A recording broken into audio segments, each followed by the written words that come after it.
शशि की सौतेली माँ ने उसकी शादी की तो बड़े घर में, लेकिन पति कोई काम न करता। आप ससुर जी के साथ काम पर क्यों नहीं जाते? हाँ जाऊंगा, लेकिन कल से। आज जरा मैं दोस्तों के साथ घूमने जा रहा हूं। शशि के दो बच्चे होते हैं, लेकिन रमेश का हाल वैसा का वैसा ही रहता है। एक दिन, सुनिए ना, बच्चा रो रहा है, इसके दूध के लिए पैसे नहीं है। अरे तो पिताजी से ले लो ना। क्यों? अगर आप में कमाने की क्षमता नहीं थी तो शादी क्यों की? तभी घर आई बड़ी ननद बोल पड़ती है, आहा हा हा, तुम्हारी माँ को साफ साफ कह दिया था कि लड़का ना कमाता है ना कभी कमाएगा।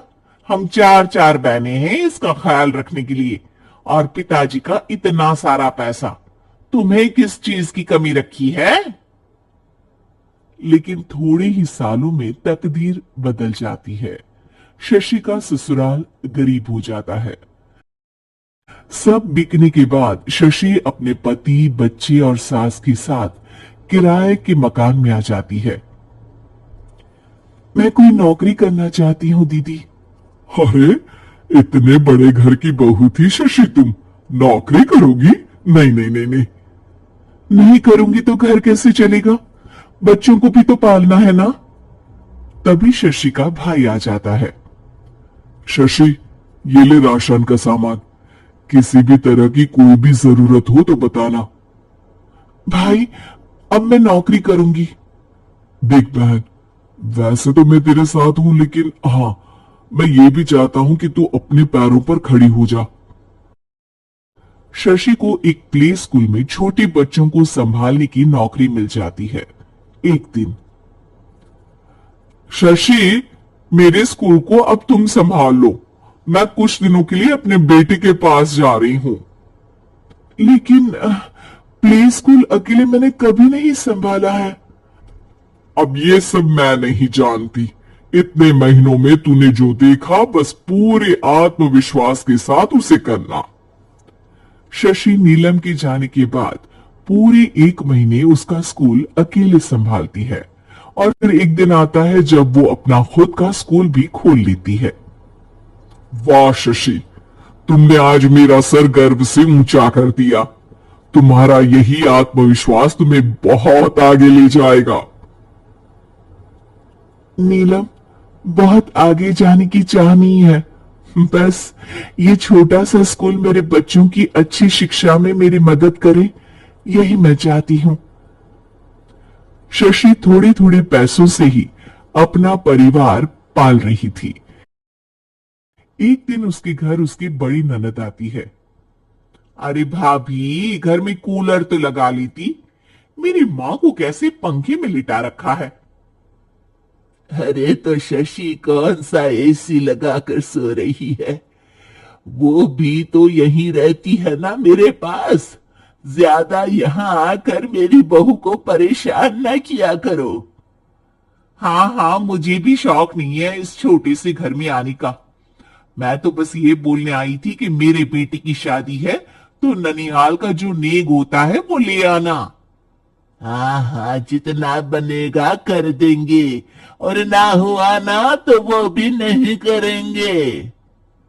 तभी शशि बोल पड़ती है, अरे नहीं नहीं माँ जी, रीटा घर की बेटी है, उसके ससुराल वाले उससे शादी पर पूछेंगे कि मायके से क्या मिला। रीटा, तुम मुझे सामान की लिस्ट भेज देना, मैं पूरी कोशिश करूंगी कि तुम्हारी हर डिमांड को पूरा करे। अच्छा, मैं खाना लगाती हूँ। शशि ये बोलकर किचन में चली जाती है। धीरे धीरे कर शशि किसी न किसी तरह अपनी सारी ननदों की डिमांड भी पूरी करती, बच्चों की ख्वाहिशें भी, और उनकी पढ़ाई के लिए पैसे जोड़ती। एक दिन जब शशि का बेटा 12वीं पास करके आता है, माँ, अब तुझे काम करने की जरूरत नहीं है, मैं अब कोई ना कोई नौकरी करके पढ़ाई भी साथ कर लिया करूंगा। शशि को लगता है कि बेटा और आगे पढ़ाई करे, लेकिन वक्त की मार के कारण वो बेटे को काम के लिए हाँ कर देती है। अब बेटा एक बैंक में चपरासी बन जाता है। लड़का, देखने में तो बड़ा अच्छा है, अंग्रेजी भी पटर पटर बोलता है, फिर चपरासी क्यों? लड़का सारी बात मैनेजर को बता देता है। अच्छा, तो मैं तुझे एक मौका देता हूँ, तू यहाँ रहकर दूसरे डिपार्टमेंट का भी काम सीख। अगर तू किसी एक का भी काम अच्छे से सीख गया तो मैं तुझे यहाँ टेबल चेयर में बैठने वाली नौकरी दे दूंगा। लेकिन एक दिन शशि की ननद उसे फोन करती है। अरे भाभी, देखो मायका तो मेरा तुम लोगों से ही है। मैंने आपके बेटे और मेरे भतीजे प्रदीप के लिए यहाँ एक नौकरी देखी है, पूरे 5,000 मिलेंगे। वैसे करता ही क्या है, चपरासी ही तो है ना। कोई बात नहीं रीटा, मैं उसे इस शहर के बाहर नहीं भेजना चाहती हूँ। बाकी वो शाम को आएगा तो मैं पूछ लेती हूँ। वहीं प्रदीप मैनेजर की बात से खुश हो जाता है और मैनेजर के काम पर ही नजर रखने लगता है।